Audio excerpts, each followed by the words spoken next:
Boa tarde, pessoal. Vamos começar mais uma aula de algoritmo e laboratório de programação 1. Hoje a gente vai estudar sobre os comandos de decisão. Tá? Essa aula foi dividida em duas partes, a gente vai ver um pouco hoje e um pouco no próximo sábado. Tá? Continua sendo considerado um conteúdo de nível básico da linguagem C. Então, assim, usar if, né? Vocês que, para quem está fazendo algoritmo 2, né, já percebeu que if é bastante usado, né, e é algo que vocês precisam conhecer para poder programar, né, a maioria dos programas. Bom, uma das tarefas fundamentais de qualquer programa é decidir o que deve ser executado a seguir. Como assim? A gente sabe que o computador ele executa as instruções em uma ordem, tá? E a gente viu na aula passada que tem algumas instruções que desviam a ordem do fluxo de execução, como, por exemplo, o laço de repetição. O laço de repetição, ele desvia o fluxo, né, dependendo de uma certa condição, né, da avaliação lógica de um condicional, ele desvia o fluxo de execução para uma linha anterior, de forma a repetir a execução de um bloco de linhas. Essa execução, ela, em geral, são as mesmas instruções, porém, sob dados diferentes. Tá? E essa capacidade de decidir, de tomar uma decisão, ela é uma tarefa fundamental na programação. Os comandos de decisão são aqueles que permitem determinar qual ação a ser tomada com base no resultado de uma expressão condicional. Vocês lembram dos operadores condicionais? A gente vai usar os operadores condicionais para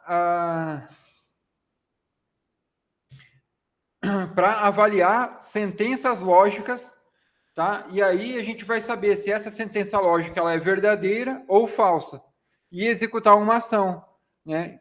Para ela sendo verdadeira, para ela sendo falsa. Isso significa que a gente pode selecionar entre ações alternativas dependendo de certos critérios que a gente vai desenvolver no decorrer da execução do programa. Um exemplo bem simples. Por exemplo, se a pessoa for...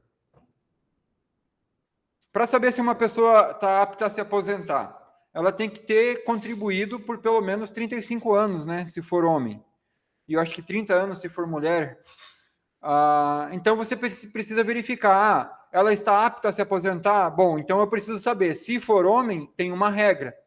Se for mulher, tem outra regra, né? Se for homem e se ele tiver mais de 35 anos de contribuição, ele pode se aposentar. Se for mulher e se tiver mais de 30 anos de contribuição, ela pode se aposentar. Isso é só um exemplo, tá?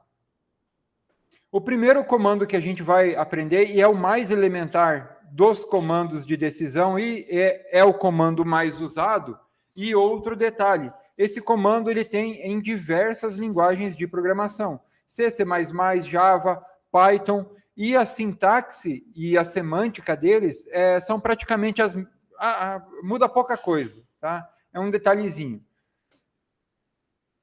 O comando if, ele vai instruir o computador a tomar uma decisão simples com base em um teste lógico, tá? Então, o if é o seguinte, a gente vai escrever a palavra reservada if, né, o i seguido do f, e logo após, a gente precisa ter um parêntese de abertura e um parêntese de fechamento. E dentro, delimitado por esses parênteses, aqui dentro, a gente precisa ter uma expressão lógica, tá? O if, ele vai avaliar se aqui, dentro desse parênteses, vai ter um verdadeiro ou um falso. No caso, um 0 ou um 1. Né? O C, ele usa o inteiro 1 para representar o verdadeiro e o inteiro 0 para representar o falso. Então, a aplicação de qualquer um dos operadores relacionais vai resultar em um valor lógico, tá? E a gente também pode aplicar os operadores lógicos, né? O e, o ou e o not. Tá? Porque o resultado da aplicação de um operador lógico também é um valor lógico. A gente precisa aqui dentro do if, independente do que a gente escreva, né? No final da avaliação do que tiver aqui dentro, precisa ter um valor lógico, tá? Um valor verdadeiro ou falso. No caso de o que estar no if ser verdadeiro, ele vai executar a linha subsequente. No caso, se o if está na linha 12, então, se o resultado desta avaliação for verdadeiro, ele vai executar o conteúdo da linha 13. Caso contrário, ele vai pular a linha 13 e vai direto para a linha 14. Nesse caso, né, a gente não tem mais código. Então, ele vai ignorar a linha 13. Tá?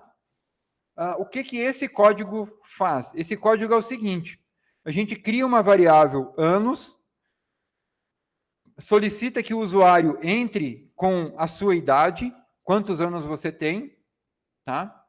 E aí a gente avalia. Se a idade da pessoa for menor que 30, aí ele vai imprimir, poxa, você é muito jovem. Tá? Caso contrário, nada será impresso. Ok? Vamos testar. Ó. Compilou. Executou. Quantos anos você tem? 36. E aí ele não printou. Tá? Vamos de novo. Quantos anos você tem? 25. Você é muito jovem. Tá? Parece simples o que o if faz. Poxa, mas ele só desvia uma linha de execução. Mas o poder, né, assim, a quantidade de ações que a gente pode fazer, né, com o if é imensa, imensa.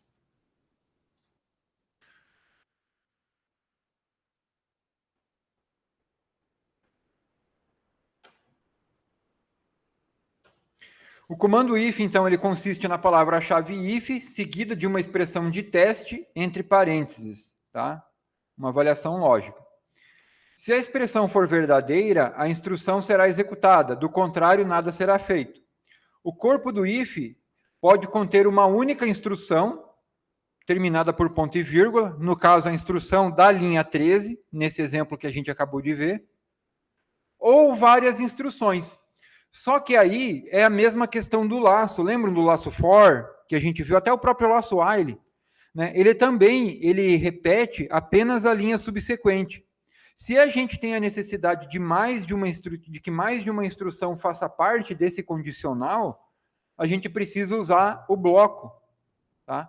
Então, se a gente colocar uma chave de abertura e uma chave de fechamento, todas as linhas que estiverem delimitados por esse bloco, né, serão executados, farão parte do if. Tá? Então, o próximo programa, ele exemplifica isso. Ó. O que ele faz? A gente cria uma variável do tipo caractere, uma variável inteira igual a 0 para ser um contador, e aí ele está solicitando, ó, digite uma frase. Tá?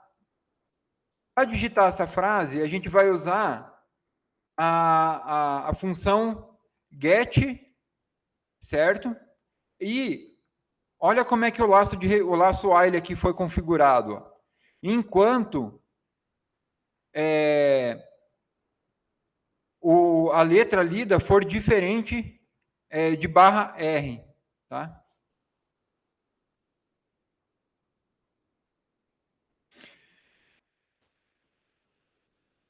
E aí, o while não tem bloco. Por que o while não tem chave de abertura e de fechamento? Porque ele tem o if logo depois. Então, a instrução do laço é o if. E o if é tudo isso aqui. Tá? Então, o while se aplica a todo esse bloco de código, da linha 14 à linha 18. Conseguiram compreender como o comando que vai ser repetido é o if, né, e o if tem o seu bloco, o while vai ser aplicado no if, né, E o if é tudo isso aqui. Tá? Para o compilador, ele vai entender que o if vai da linha 14 até a linha 18. Então, o while vai ser aplicado, né, a todo esse bloco aqui, da linha 14 à linha 18.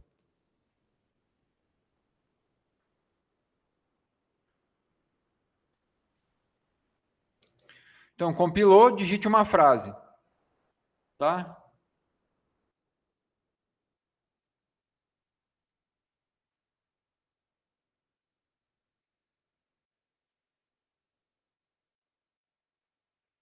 Interessante. Você digitou os 00.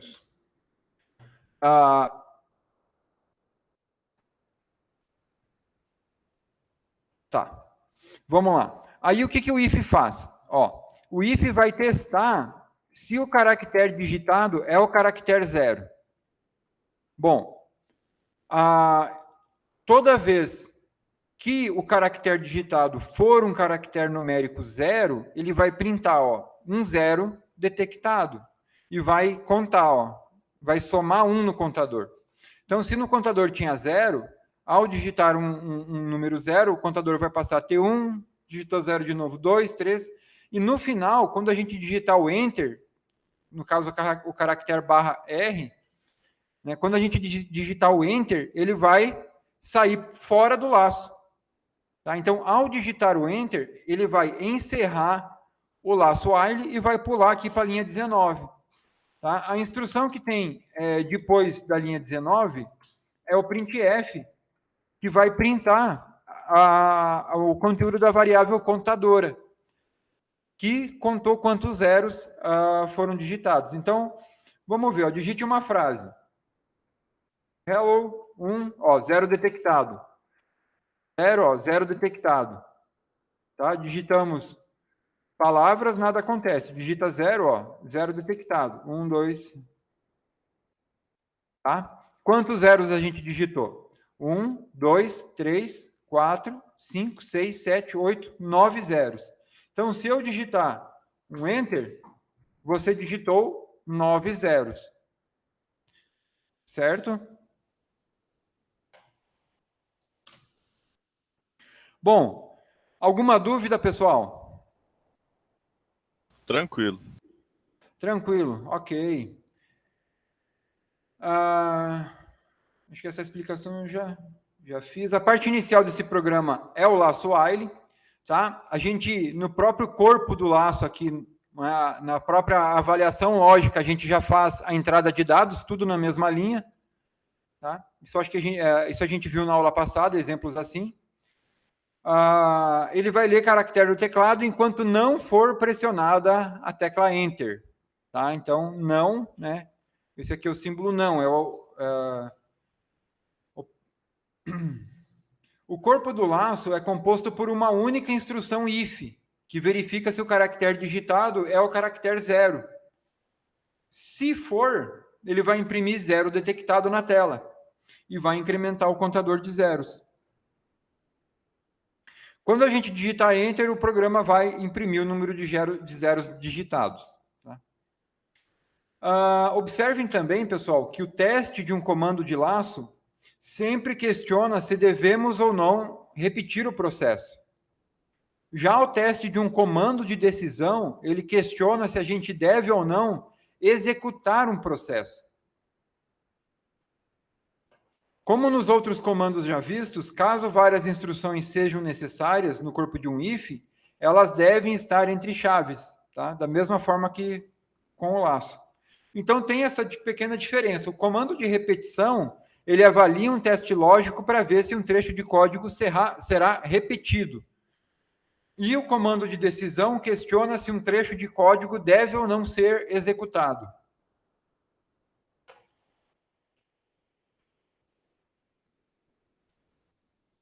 Então, se colocasse a chave antes do if, o while ignoraria o if. Não. Se colocasse a chave antes do if, deixa eu abrir de novo o programa 2 aqui. Ó, se colocasse uma chave antes do if, ele precisa de uma de fechamento. Então, a gente tem que colocá-la aqui fora. né? E aí vai funcionar normalmente o programa. Entendi, mas aí se você fechar, tem como fazer outra instrução, né? Daí se você fechar ela antes, daí o if fica para outra expressão. Fica para outra expressão. Se a gente fechar ela aqui, ó, tem que apagar aqui. Aí, o que acontece? A gente deixou o if de fora. Não tem nada dentro do corpo do laço. Tá? Entendi. E se a gente colocar esse texto aqui, por exemplo, esse código aqui, né? Ele não vai funcionar corretamente. Porque, ó, qualquer coisa que eu digitar, ele vai dizer que teve um zero detectado. Certo? Eu preciso do if, tá? Para separar. Não, eu só quero que detecte aquele caractere em especial, ó. Digitou 63 zeros. Não, eu digitei 63 caracteres, né? Mas nenhum Entendi. deles foi zero.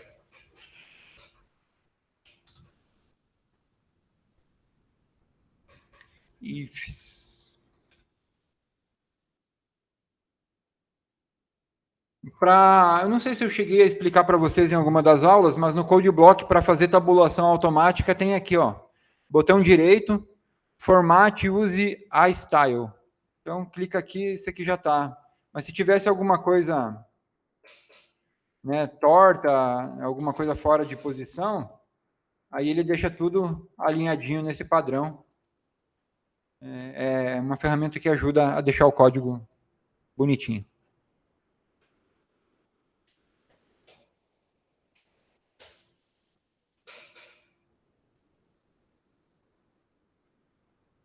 O código 3, pessoal, ele vai fazer quase a mesma coisa do que o código anterior. Só que agora ele vai contar os caracteres e as palavras em uma frase que a gente digitar. Como é que a gente sabe que a gente digitou um caractere ou que foi digitada uma frase? Aliás, como é que a gente sabe numa frase que foi digitado um caractere e que foi digitada uma palavra? Bom, olha só. Criou-se uma variável para guardar o número de caracteres e uma variável para guardar o número de palavras. E uma variável para a entrada de dados, tá? Para que cada caractere seja armazenado. Bom, novamente, digite uma frase. Aí na linha 15, o while, da mesma forma que no exemplo anterior. E aí, olha só. Cada vez que eu entrar no while, significa que alguma coisa foi digitada. Que a função get fica esperando, né? Então, eu digito alguma coisa, qualquer coisa que eu digitar será um caractere. Certo? Seja ele numérico ou né, qualquer caractere, seja letras ou números, né? Então a gente conta. E aí, para saber se é uma palavra, bom, a gente divide as palavras em uma frase por um caractere de espaço. Então a gente faz o if, ó. Se o caractere digitado, né, o CH, for igual, tá, a um espaço em branco, significa que eu troquei uma palavra. Tá? Tendo digitado Enter, encerra o laço e aí printa o conteúdo das variáveis. Tá? NCH e N palavras mais um. N palavras mais um. Por que precisa de N palavras mais um, pessoal? Para contar o número de palavras na frase? Porque, vamos executar aqui, ó. Eu estou lá, em N palavras tem 0, e NCH também tem 0. Se eu digitar, né? Vamos lá.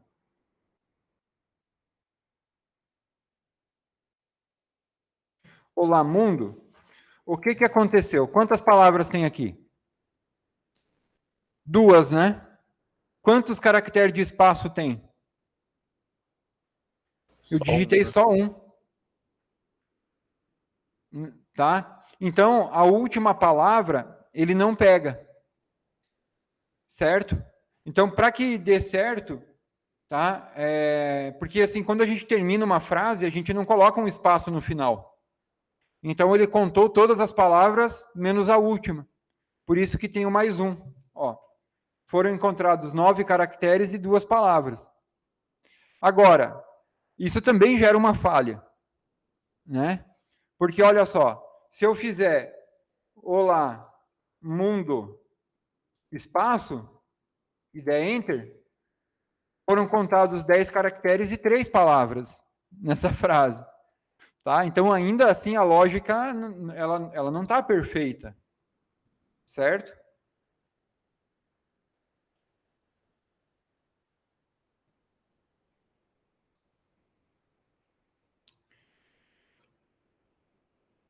Alguma dúvida quanto a esse código aqui, pessoal?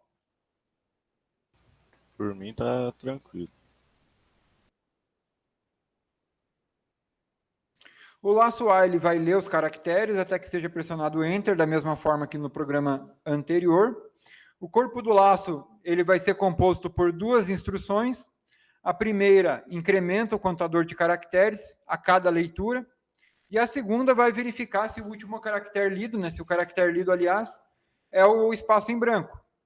Se o programa entende que a palavra foi digitada e incrementa, aliás, se for, né, o espaço em branco, o programa entende que uma palavra foi digitada e incrementa o contador de palavras. Após a última palavra da frase, não há um espaço em branco, porque em geral a gente não coloca espaço em branco quando finaliza uma frase, a gente coloca o ponto. Assim, o contador de palavras conterá um número a menos do que o número de palavras digitadas. Só que vocês viram, né, que caso a gente digite um espaço no final, né, aí ele vai errar a contagem do número de palavras. Ok. Então, até aí, a gente viu como utilizar um if simples. Apenas um if. A gente pode fazer também o que chama de if aninhado. Tá? O que vem a ser o if aninhado? Um comando if, ele pode estar dentro de outro comando if. Tá? A gente pode, assim, conforme a gente for desenvolver uma lógica, pode ser necessário que a gente desenvolva lógicas mais complexas e que seja necessário fazer testes de condições após outros testes de condições. Dizemos, então, que o if mais interno ele está aninhado no if mais externo. Tá? O programa a seguir, esse programa 4, ele vai verificar se o caractere digitado é uma letra maiúscula e, caso seja, imprime a frase: você digitou uma letra minúscula. Aliás, minúscula. Verifica se o caractere digitado é uma letra minúscula e, caso seja, vai informar que é uma letra minúscula. Bom, olha aqui. O que esse programa aqui faz? Ó? Digite uma letra de A a Z. Tá? E a gente usa a função get para armazenar essa letra numa variável ch.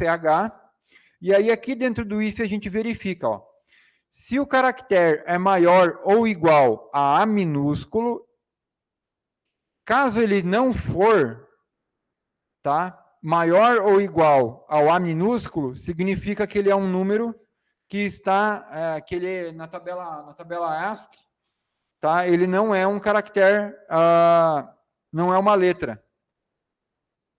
Tá antes do A minúsculo, então ele não, tá, porque A, B, C, né, então o B é maior que o A, então se for menor que o A,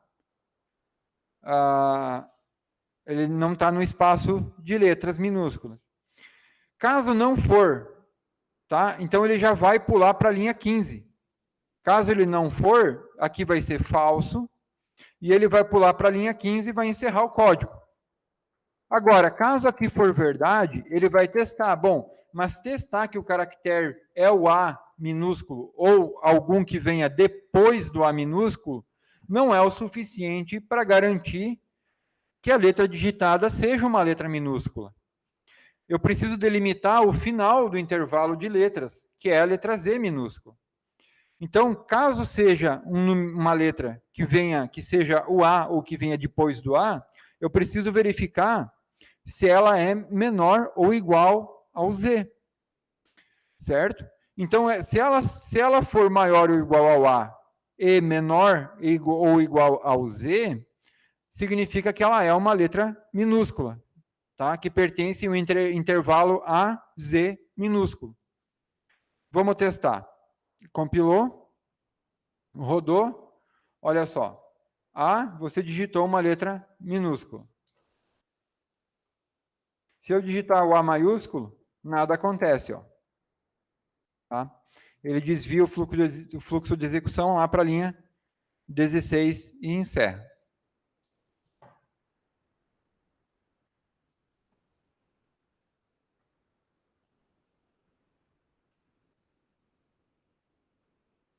Existe outra forma de fazer isso aqui também, pessoal.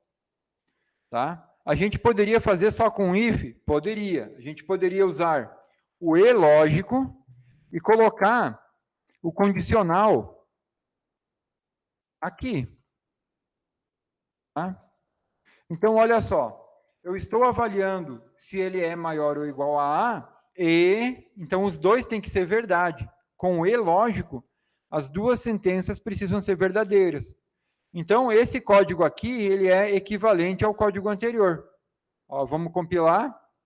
Se eu digitar o A maiúsculo, ó, nada aconteceu.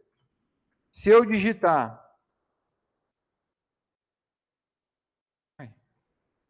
o B minúsculo, por exemplo, ó, você digitou uma letra minúscula. Tá?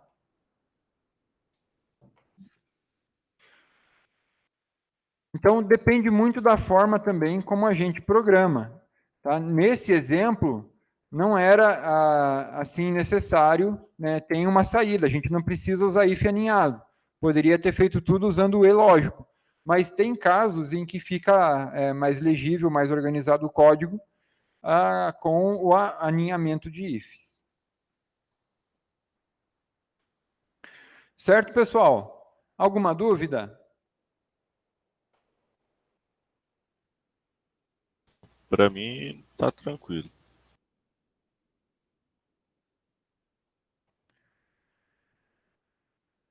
Tá. Então, agora vamos implementar um pequeno algoritmo.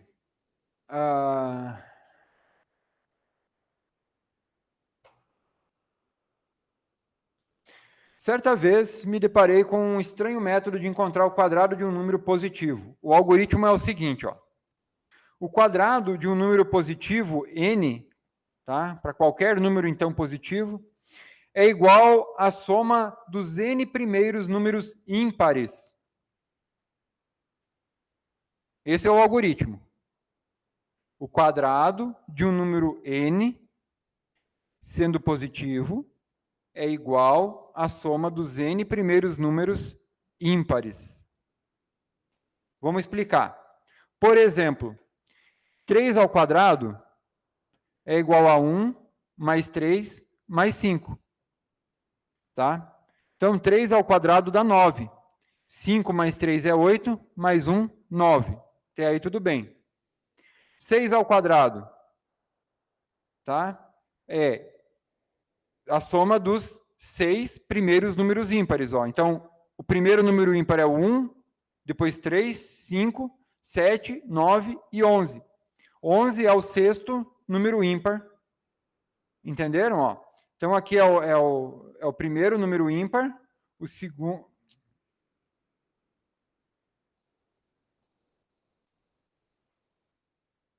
Aqui, então. O primeiro número ímpar, o segundo número ímpar, terceiro número ímpar, o quarto número ímpar, o quinto, sexto, sétimo e oitavo número ímpar. Então, aqui a gente tem até o terceiro, tá? E aqui até o sexto número ímpar. Então, 6 ao quadrado, 36. Tá? 1 mais 3 mais 5 mais 7 mais 9 mais 11 dá 36. Tá? Da mesma forma, 8 ao quadrado, se não me engano, é 64. Tá? Se somar 15 mais 13 mais 11 mais 9 mais 7 mais 5 mais 3 mais 1, vai dar os 64. Como é que a gente coloca isso, então, para codificar? Uma forma muito mais prática é colocar, né, a expressão na forma matemática, tá? Então, esse procedimento, esse algoritmo, esse texto aqui, tá, que se traduz nesse procedimento matemático, ele pode ser colocado em termos de uma função matemática, tá? Ou seja, qualquer número n ao quadrado, ele vai ser igual ao somatório para i indo de 0 até n menos 1, de 2 vezes i mais 1. Certo? O programa a seguir vai implementar justamente esse somatório aqui, ó. Tá? Vamos lá. Conseguiram entender? Pessoal, vocês já viram esse símbolo aqui de somatório? Em alguma das disciplinas? Só na aula passada de algoritmo. De algoritmo, tá? Ok, ele significa o seguinte: o somatório significa que essa expressão aqui, ó, ela vai se repetir a quantidade de vezes, tá? Do intervalo inicial até o intervalo final. E o conteúdo de i vai ser substituído. E uma expressão a outra, elas vão se somar. Então, esse somatório vai ser o seguinte: vai ser 2 vezes para n valendo 1. Tá? Para n valendo 1, 1 ao quadrado é 1. Eu não sei se para o 1 vai funcionar, se ele funciona para o número estrito. Mas vamos lá. Então, para n valendo 1, 1 ao quadrado, 1. Então, para i indo de 0 a n menos 1, se n vale 1, 1 menos 1 dá 0. Então, ele vai executar só a primeira iteração. Então, para i valendo 0, vai ser 2 vezes 0 mais 1. O resultado disso é 1. Então, beleza. Está válido. Para n valendo 2, como é que vai ficar? Vai ficar assim, ó. Então, i indo de 0 a 2 menos 1. 2 menos 1 é 1. Então, vai executar para i valendo 0 e para i valendo 1. Vai ficar como? N ao quadrado vai ficar sendo igual a 2 vezes 0 mais 1, fecha parênteses, mais, aí vem a segunda iteração. 2 vezes 1 mais 1. Tá? Vai ficar quanto? 2 vezes 0, 0, mais 1, 1. 2 vezes 1, 2, mais 1, 3. Então, vai ficar 1 mais 3, 4. Então, 2 ao quadrado, 4. Funcionou. Para n igual a 3, vai ser a primeira iteração, a segunda iteração, mais. Aí, para n valendo 2. 2 vezes 2, né, porque o i é 2. 2 vezes 2 mais 1. 2 vezes 2, 4, mais 1, 5. Então, vai ser 1 mais 3 mais 5. E assim por diante, até o infinito. Tá? Isso é chamado de indução finita. Então, vamos lá. Como é que a gente codifica esse laço? Eu falei na aula passada que os somatórios se traduzem naturalmente em um laço de repetição do tipo for. Ou devo ter falado que o for é o laço mais adequado para codificar somatórios, porque naturalmente você tem um campo para o intervalo inicial e tem um campo para o intervalo final. Tá? Vamos lá. Então, olha só. Vamos criar uma variável i para ser a variável, né, de iteração do laço. Uma variável n, também do tipo inteiro, que vai representar o n. E uma variável chamada soma. E vamos inicializar ela com 0. Que vai armazenar o resultado da soma. Poderia ser o n? Poderia. A gente poderia usar uma variável só. Mas vamos usar duas para ficar mais didático. Tá? Se quiser, a gente pode fazer essa alteração. Então, olha só. Digite um número, a gente vai armazenar em n e vai printar. O quadrado de n é E colocamos um espaço. Então, vamos continuar na mesma linha. No final do procedimento, a gente printa o printf, ó. Ele vai printar o número da soma, tá? Vai printar o valor da variável soma. Então, vamos lá. Assim que a gente digitar o número, a gente precisa fazer um teste. O algoritmo, ele só funciona se o número for positivo. Mas, caso o usuário digite um número negativo, para não dar falha, a gente faz esse if aqui, ó. Ele vai testar se n é menor que 0. Se ele for menor que 0, significa que ele é um número negativo. Caso isso seja verdade, a gente faz ele receber o resultado da aplicação do operador unário menos, ou seja, a gente vai trocar o sinal dele. Tá? Então, a gente faz n receber menos n. E aí, ele vai receber, então, se n for menos 1, ele vai receber 1. Tá? Então, a gente vai passar ele para positivo, para não dar falha no algoritmo. O laço for vai começar de i igual a 1 para n maior que 0, tá? N menos menos.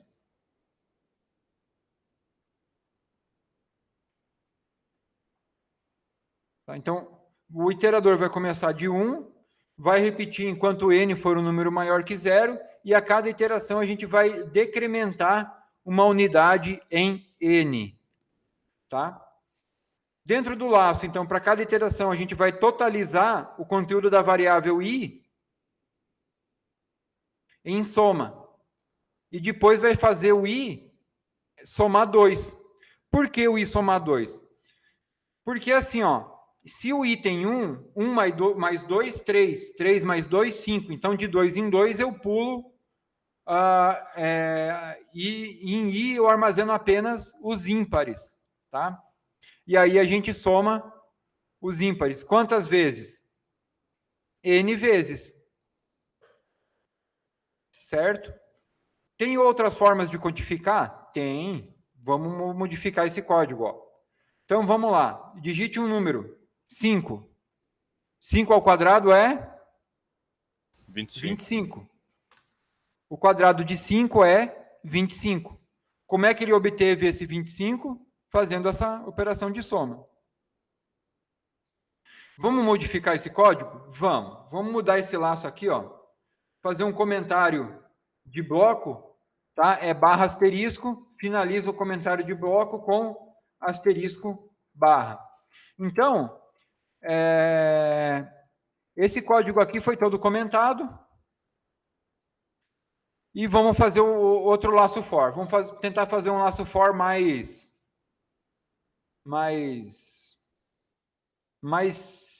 próximo ao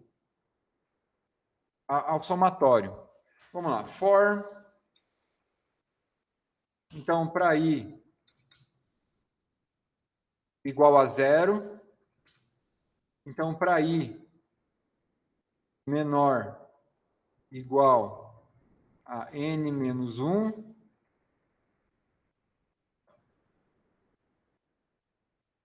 I mais.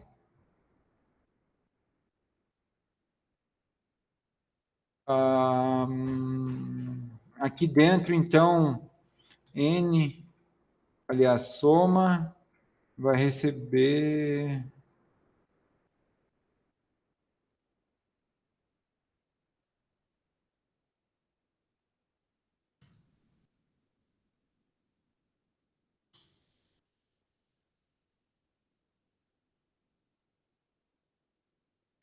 Na primeira iteração, então, soma tem 0. Vamos fazer um teste de mesa aqui. Então, para ir valendo 0,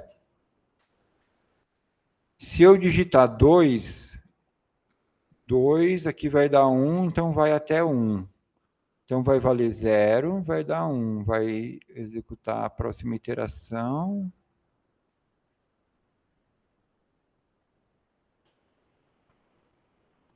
Talvez tenha que ser assim.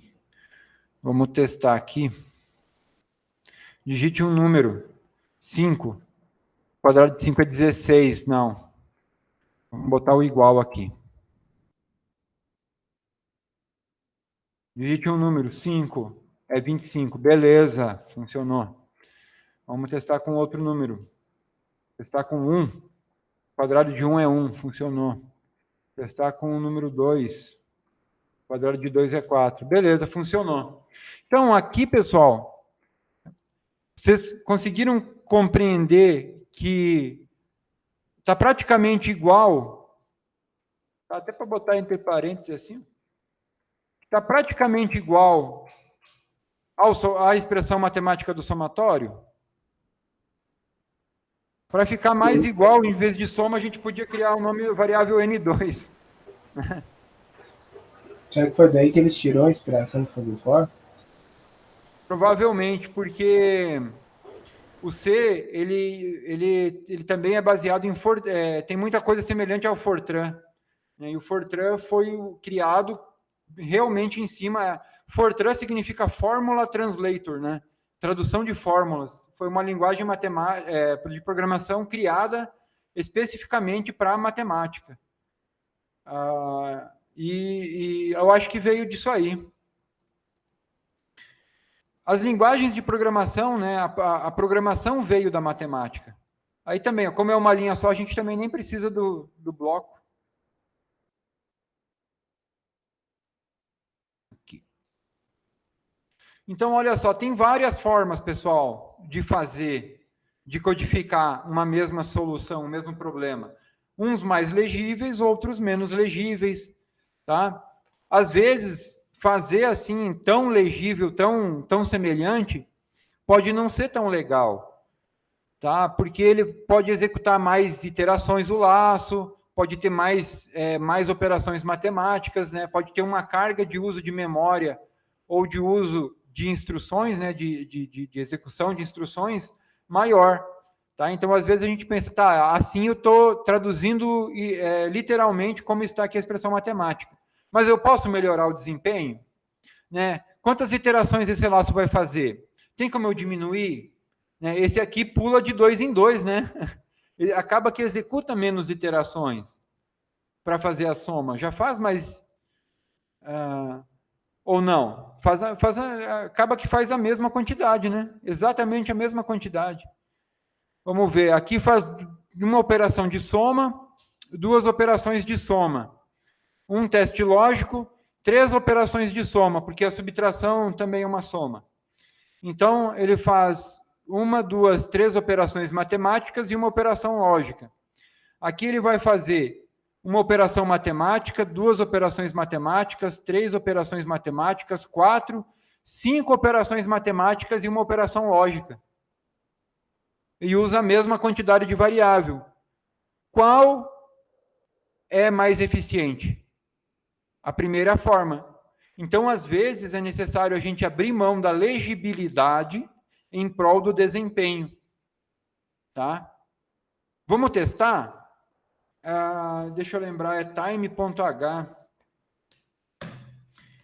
Vamos ver se o tempo medido pelo DOS é suficiente, mas não é porque ele conta o tempo que a gente usa para digitar, mas dá para fazer. Eu vou colocar o System Pause aqui, e aí a gente não vai entrar com um número, a gente vai colocar direto aqui, ó, um número bem grande. Tipo esse número assim, tirar um 9. E aí ele vai levar um tempo, mas é um tempo curto. Vamos ver.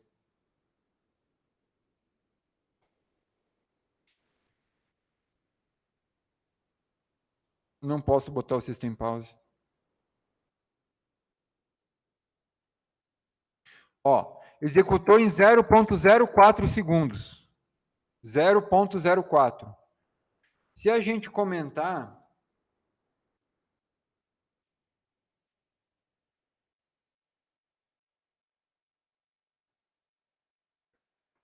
e descomentar a anterior, vamos lá, compilar, 0,04.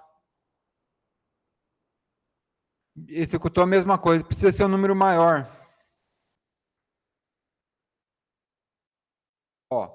0,122. Vai ter que ser um número maior ainda.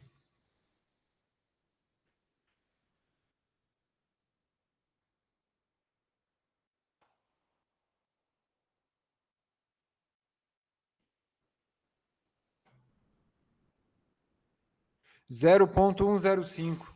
É esse tempo que o prompt de comando do DOS executa, ele não é confiável, porque tem a carga do sistema operacional.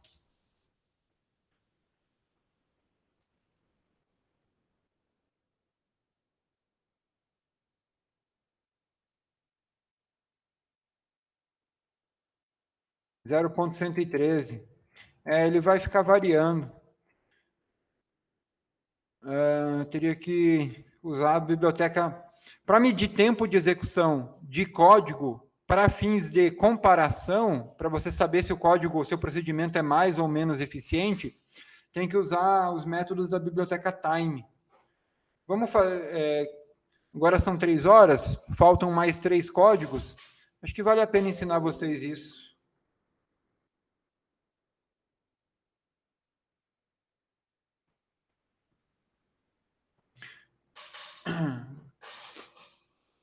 Então a gente vai dar um include na biblioteca time.h, que apareceu aí.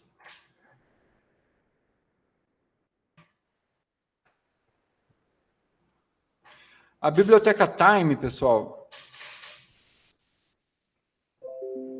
Vamos lá no C++, que é o nosso salvador.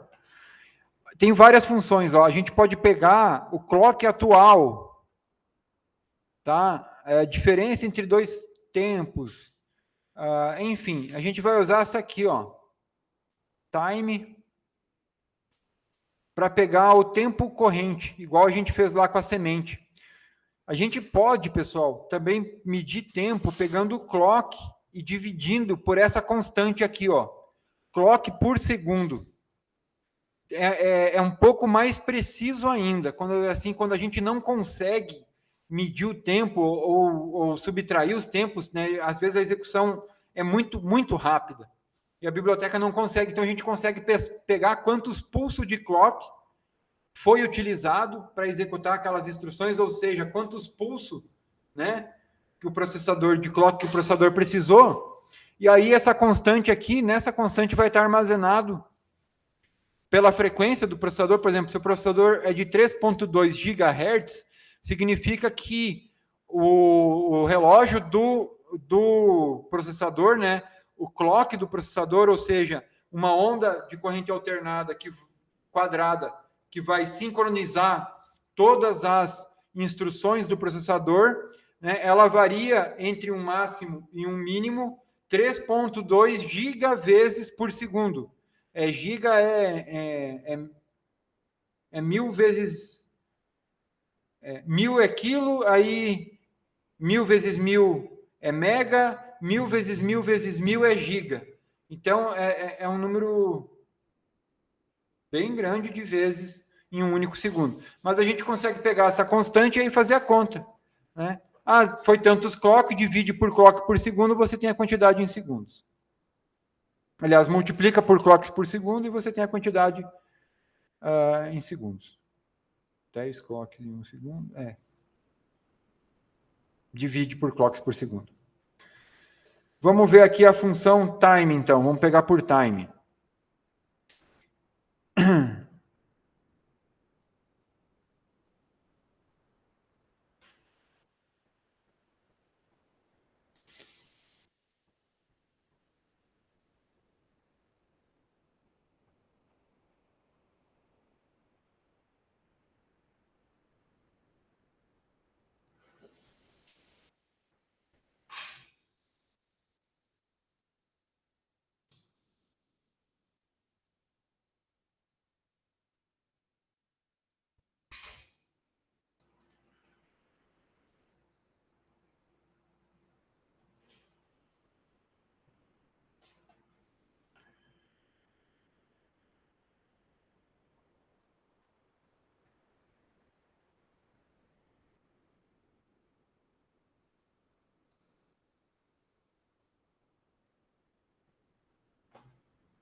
Vamos usar clock mesmo. Então, time.h. Vamos usar a função clock, que a função time não está muito...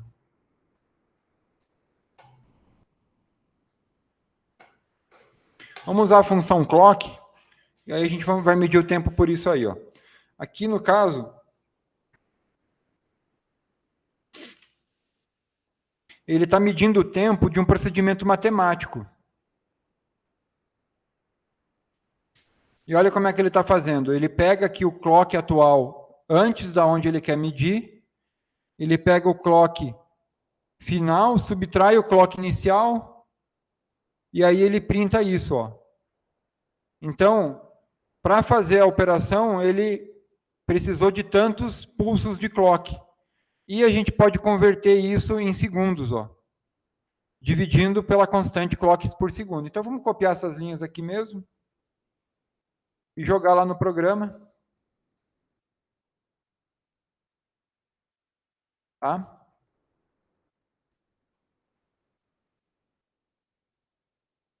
Vamos apagar isso.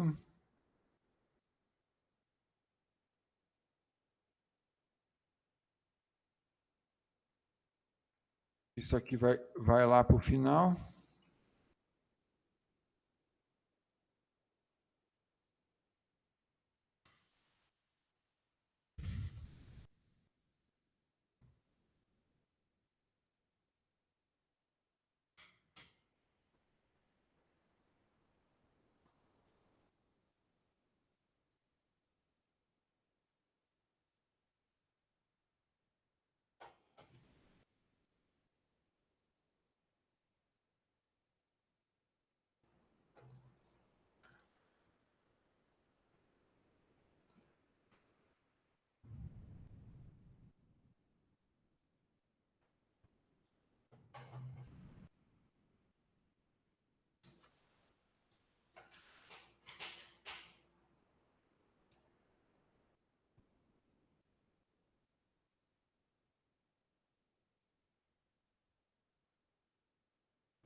Então, olha só. O tempo real para executar exatamente esse bloco de instruções aqui, ó, entre esse if e esse printf, foi de 0,007 segundos, ou 7 milissegundos, é isso?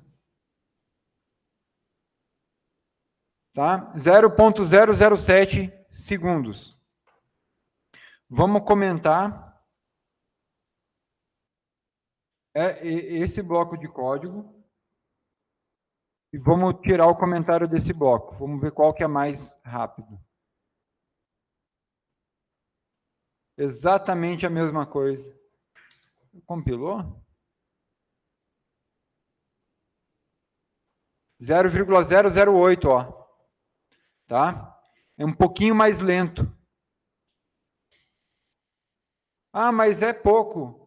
É pouco, né? Mas imagina um procedimento que repete 1 milhão de vezes isso. Imagina uma carga de 0,08 segundos na validação de um registro de pedido de DNS, por exemplo, num resolvedor de DNS, que resolve bilhões de endereços, né, de chamadas de endereço. Toda vez que a gente quer entrar num site, a gente tem que resolver o nome em um endereço IP, via DNS. Né? Tem um processador, né, no servidor lá, tem no servidor DNS que faz isso. Imagina se tiver uma carga de 0,08 segundos a mais em cada pedido, né? Em um dia inteiro, quantas requisições não são feitas em um servidor de DNS?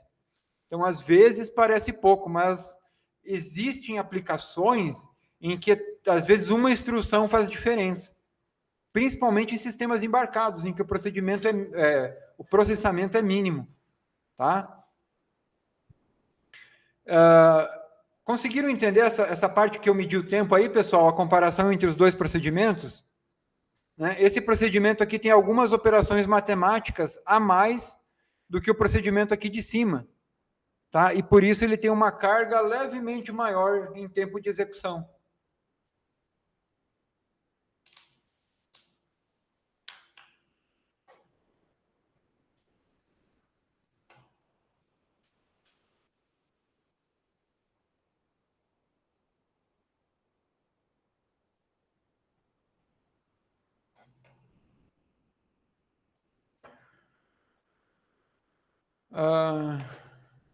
Entendi.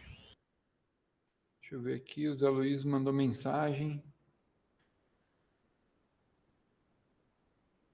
Sim, mais tempo faz sim.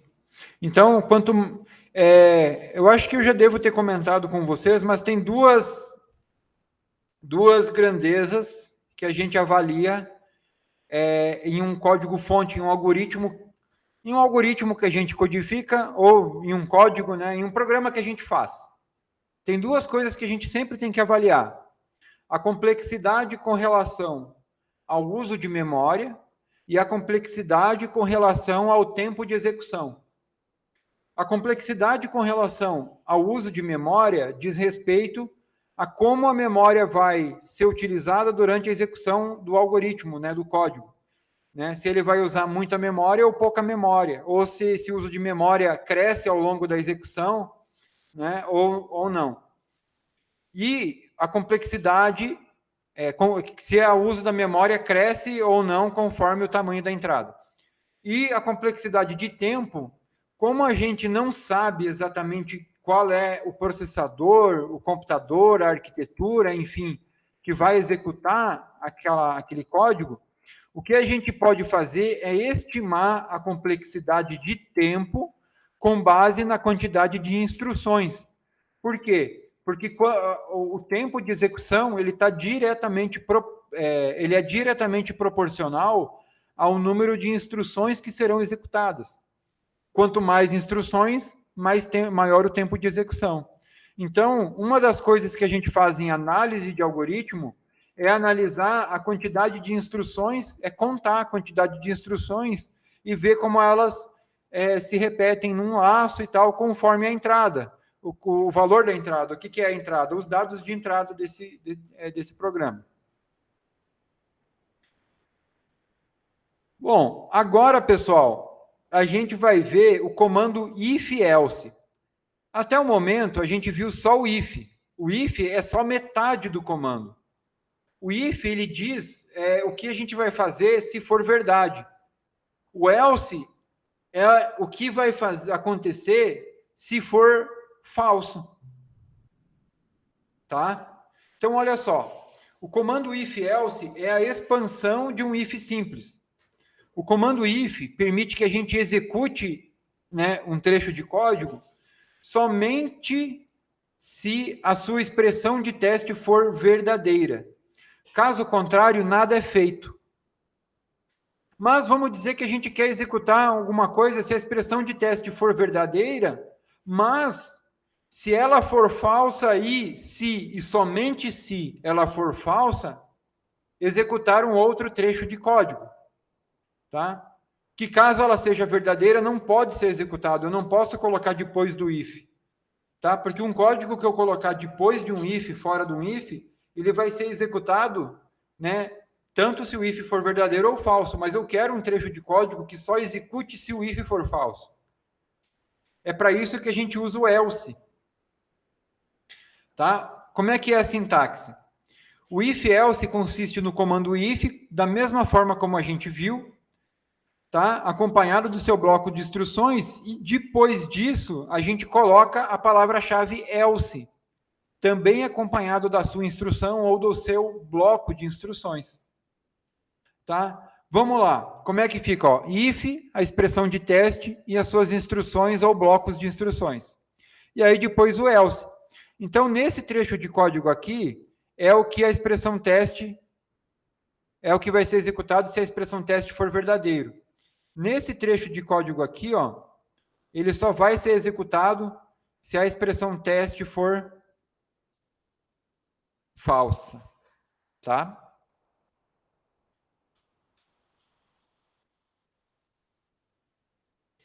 Com várias instruções, a gente delimita, tá, os blocos.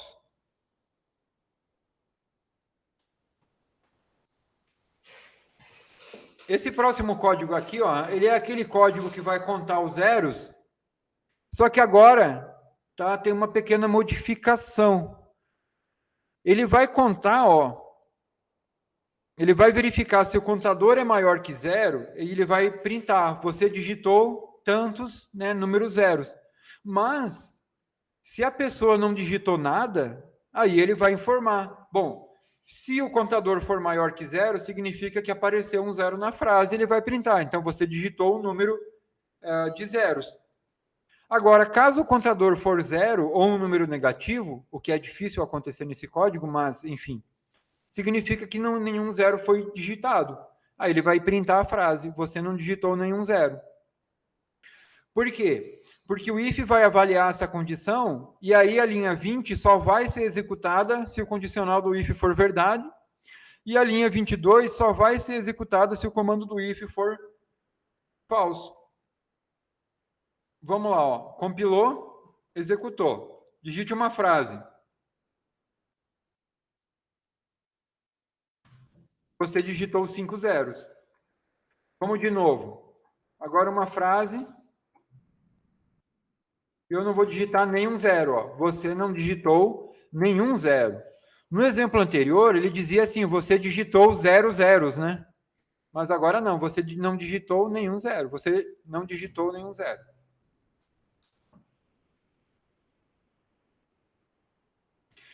Você não digitou nenhum 0. Você não digitou zeros. Não digitar nenhum significa que...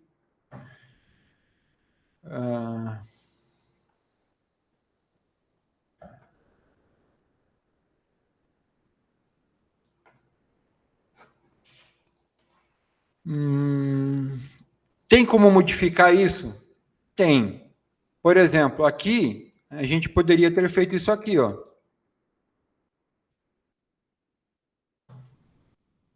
Né? Poderia. 2 ifs. Só que aí tem aquela questão. Usar 2 if, a gente faz uma comparação a mais. Executa uma instrução a mais.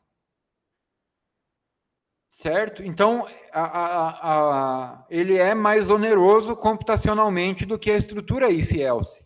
Que aqui eu tenho que fazer um teste e depois eu faço outro teste lógico.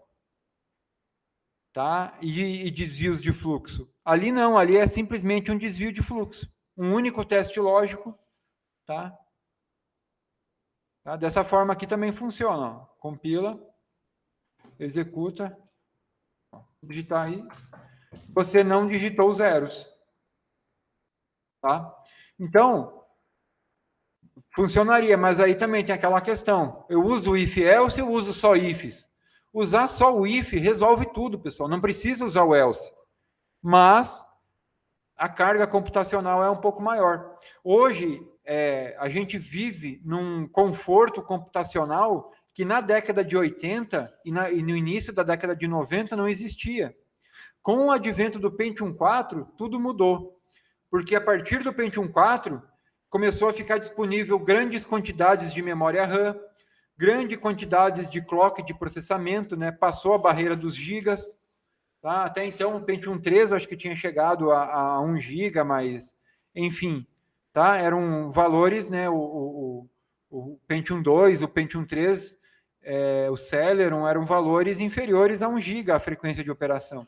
E a quantidade de memória RAM também não era giga ainda. Né? Eu tive um computador com 32 MB de memória RAM. Tá? Era um computador do início da década de 80. Hoje não. Tá? Hoje a gente tem, né? Hoje a gente praticamente não precisa se preocupar com o uso de memória. Tá? Qualquer coisa assim que a gente vai fazer tem memória RAM disponível. Mas isso não era uma realidade há um tempo atrás. Tá? E essa é uma das grandes críticas a linguagens como Java e Python. São linguagens por exemplo, Java é uma linguagem muito mais antiga do que quando houve a explosão do uso do Java. A explosão do uso do Java se deu depois do advento do Pentium 4. Até então, Java não era usado, não simplesmente porque ela não era poderosa. Ela é uma linguagem poderosa. Ela não era usada porque a carga computacional para se utilizar a linguagem era muito grande. Java não... o uso de memória não é bom, né? Você desperdiça muita memória. Em C, não. Em C, você consegue programar, contar as instruções, né? Contar o uso de memória assim, de uma forma bem mais precisa, bem mais controlada. Tá?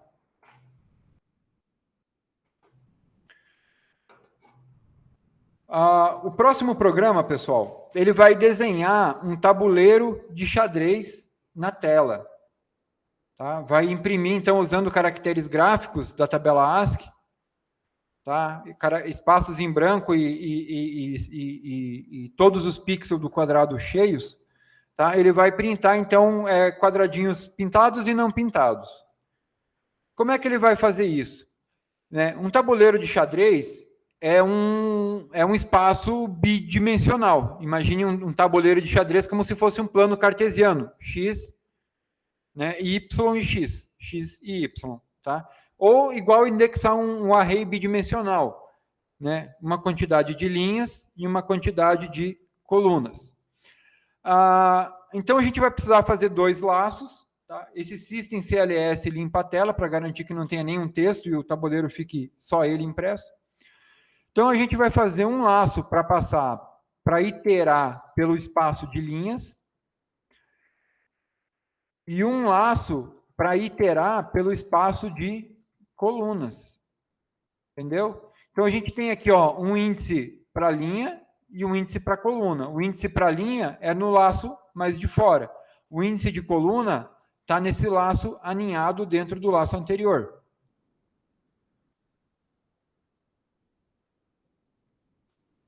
Aí um if, ele vai avaliar se o índice da linha mais o índice da coluna, o resto da divisão dessa soma por 2 é igual a 0, ou seja, se é par, tá?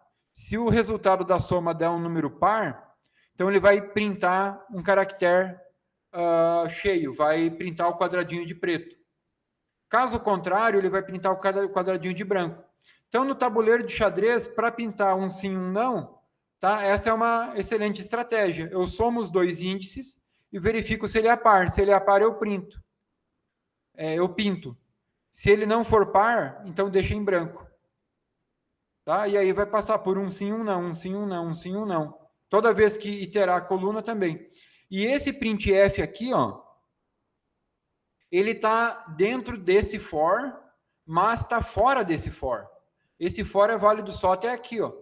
Então, toda vez que eu executo um for pelas colunas, ou seja, toda vez que eu chego no final da linha, se eu estou iterando o índice da coluna, eu passei. Então, eu estou na primeira linha, primeira coluna, segunda coluna, terceira, cheguei na 40ª coluna, encerrei esse laço e eu dou um /n, ou seja, passo para a próxima linha e assim por diante. Faço todas as colunas dessa linha, passo para a linha de baixo, faço todas as colunas e assim por diante. Vamos ver como é que ele funciona. Compilou, executou, e aí ele printou. Então, linha e coluna, 1. Então, na primeira linha, primeira coluna, 1 mais 1, 2. 2% 2 vai dar 0, então ele printou 2 caracteres cheios. Estou na primeira linha, segunda coluna. Então, linha vale 1, coluna vale 2, Passei para a próxima iteração. 1 mais 2 dá 3. Então, não é par, vai dar 1, tá? Não vai dar 0, ele vai cair no else. Não vai executar o if, vai cair direto no else, e assim por diante. Cheguei na última, encerrei o laço de coluna, dou um /n, Então, ele cai aqui para a linha 18, dá o /n, e aí itera uma iteração, passa para a linha número 2 e começa de novo, da coluna 1 até a coluna 8. E assim, sucessivamente, até executar até desenhar todo o tabuleiro, 8 por 8.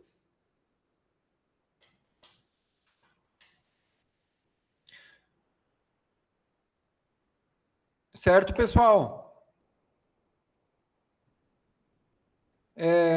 Conseguiram entender esse código aqui, pessoal? Como é que ele faz para desenhar o tabuleiro?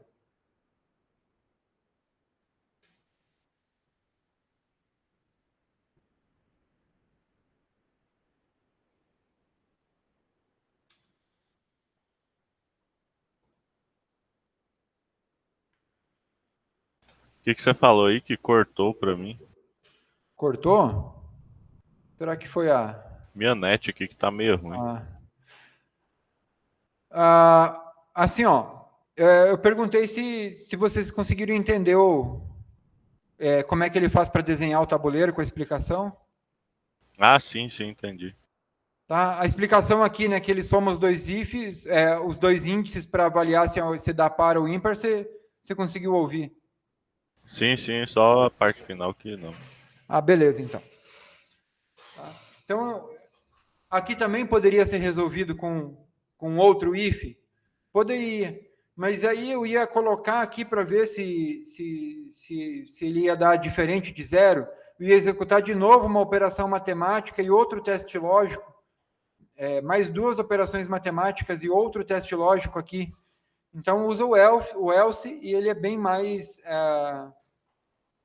fica bem mais rápido o código, né? Então, vai acabar usando menos instruções, vai resultar num código com menos instruções. Então, um bom programador tem que fazer o código da forma mais otimizada possível. Fazer um código, codificar um programa que compile e execute corretamente é só a primeira etapa do processo de desenvolvimento de software. Depois tem a etapa de otimização do código, tanto para o uso de memória quanto para o tempo de execução. Certo. Isso aí é procedural, né? Sim, procedural.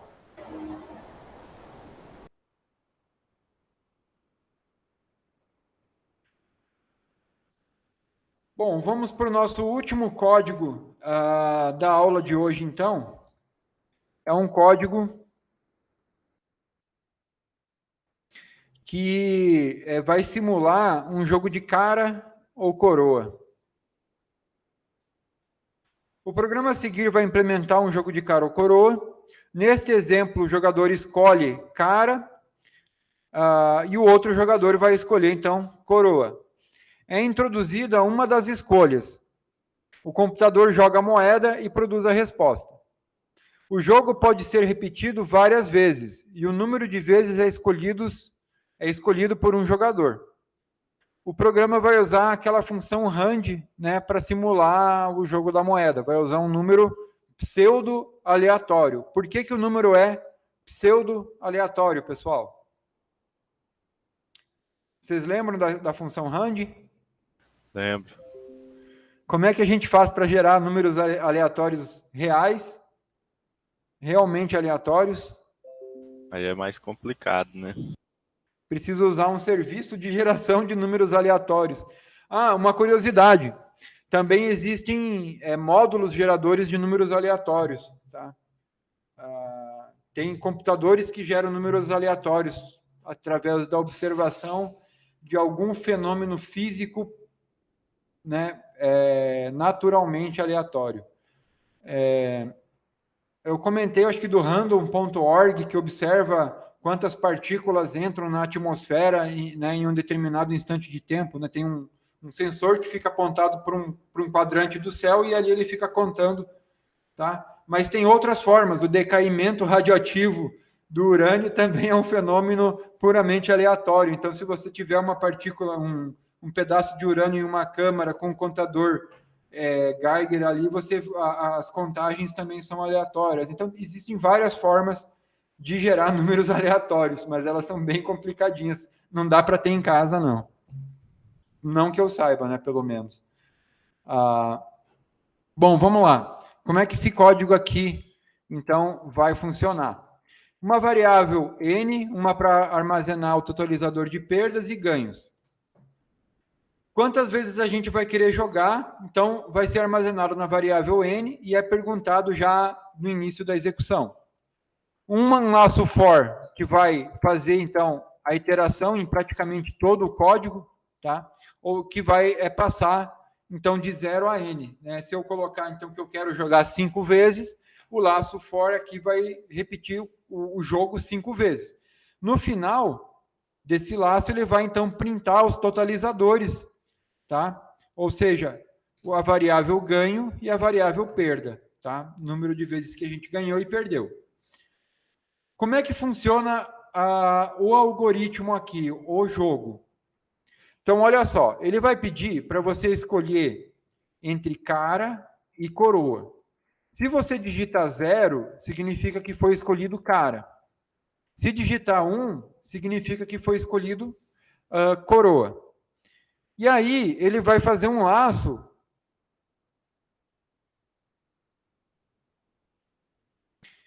que, se o conteúdo da variável que você digitou for diferente de 0 e diferente de 1, ele vai printar uma mensagem de erro e vai dizer: entre com 0 para cara e 1 para coroa. E vai solicitar o scanf novamente. Por que isso aqui está dentro de um laço, pessoal?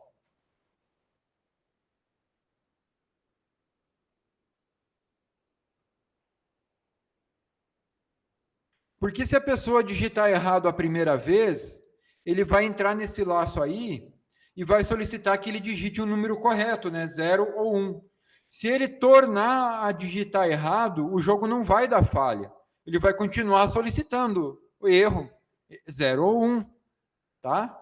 E vai repetir quantas vezes for necessário. A hora que o cara digitar 0 ou digitar 1, aí aqui vai dar falso, e aí vai pular para fora desse laço, e aí o algoritmo pode acontecer, porque o dado de entrada é o dado correto.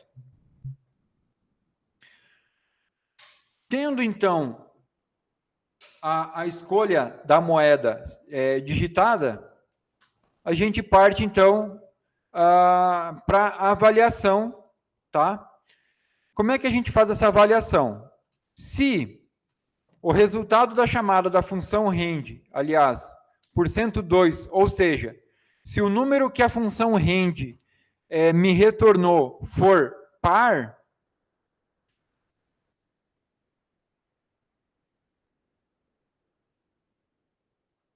significa que, se for par, significa que caiu cara, 0. Por 102, para ser par, dá 0. 0 cara, isso. Se o resultado for 1, significa que é um número ímpar. Então, significa que se não for 0, significa que é um número ímpar, aliás. Então, ele vai cair no else. Então, se for um número par, vai cair em cara, e aí ele vai... Se for um número par, esse if vai ser verdadeiro, se a resposta for 0, for cara. Se a escolha for cara... Não, peraí. Porque a pessoa pode escolher 1 e também é verdadeiro. Sim, porque se for um número ímpar, vai dar 1, né? E aí a pessoa, ao digitar 1, vai dar verdadeiro, isso. Beleza. Então, o resultado da função rend, se a função rend retornar um número par, o por 102 vai dar 0. Então, todos os números pares da função rend vão representar as caras. Todos os números ímpares da função rend vão representar as coroas, porque o resto da divisão por 2 de um número ímpar vai dar 1. Tá? Então, ele vai perguntar, se for um número ímpar, ou seja, 1 é coroa, então ele vai totalizar o ganho, e aí ele vai testar. Ó, se resp for 0, ele vai dizer, cara, você ganhou. Caso contrário, é porque resp é 1, então coroa, você ganhou. Esse else aqui, ele vai registrar as perdas, então, porque se aqui for falso, significa que o cara perdeu. Então, ele vai verificar, ó, perda mais, e vai verificar, ó, se a resposta for 1, então, cara, você perdeu. Se a resposta aqui for 0, ou seja, pega o else, coroa, você perdeu. Então, vamos lá, ó, compilou, executou, tá? Quantas vezes a gente vai jogar? Vou botar aqui 5 vezes. Opa. Então, escolha 0 para cara e 1 para coroa. Vamos digitar 4, ó. Erro, 0 ou 1. 6, erro, 0 ou 1. E não importa quantas vezes a gente fique digitando números, ele vai sempre repetir até que a gente digite um número correto. Ó. Coroa, você ganhou. Coroa, você perdeu. eu escolhi coroa. Então, ele vai sempre dar a resposta, tá, para mim. Ó, primeiro, coroa, você ganhou. Coroa, você ganhou, ele entrou nesse laço aqui, ó. E no segundo ele disse, coroa, você perdeu. Então ele entrou nesse aqui. Como eu escolhi um,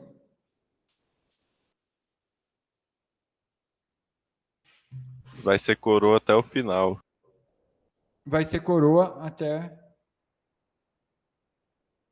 Não.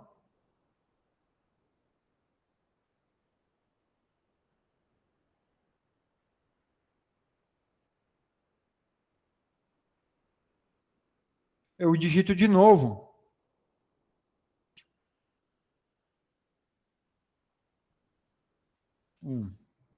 Cara, você perdeu. Cara, você perdeu.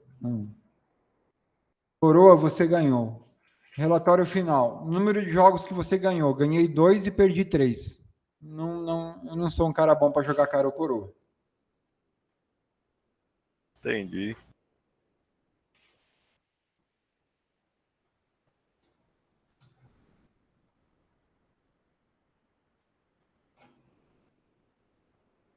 Bom, o que eu tinha programado para a aula de hoje, pessoal, era essa parte inicial de if e else, tá?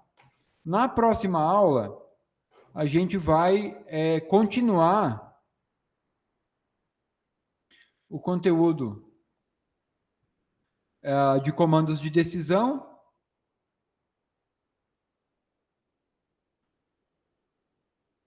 A gente vai ver como que a gente aninha if e else.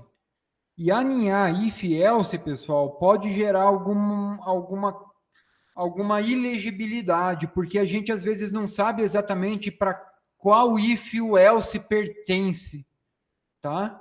Olhem esse código aqui do programa 10. Ele é um pouquinho complicado, tá? E aí a gente vai ver o uso do e e do ou, e depois a gente vai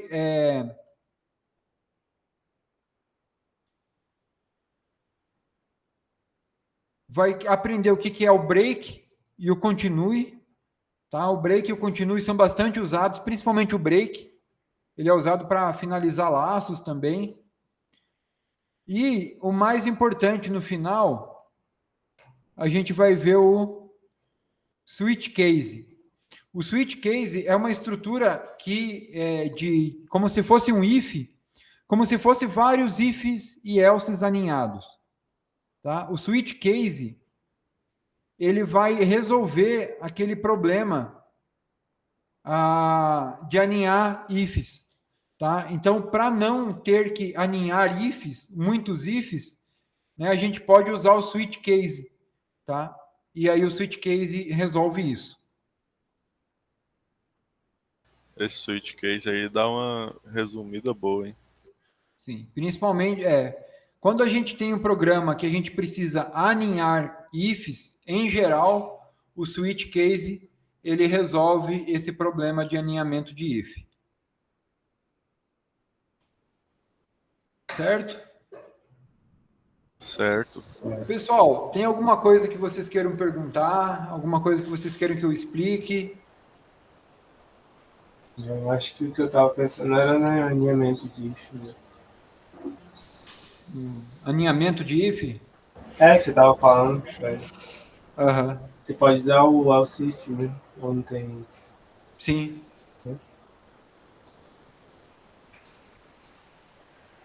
Então, vai ser... Agora é 15 para as 4. Acho que a gente pode encerrar a aula, então. Deixa eu tirar a gravação.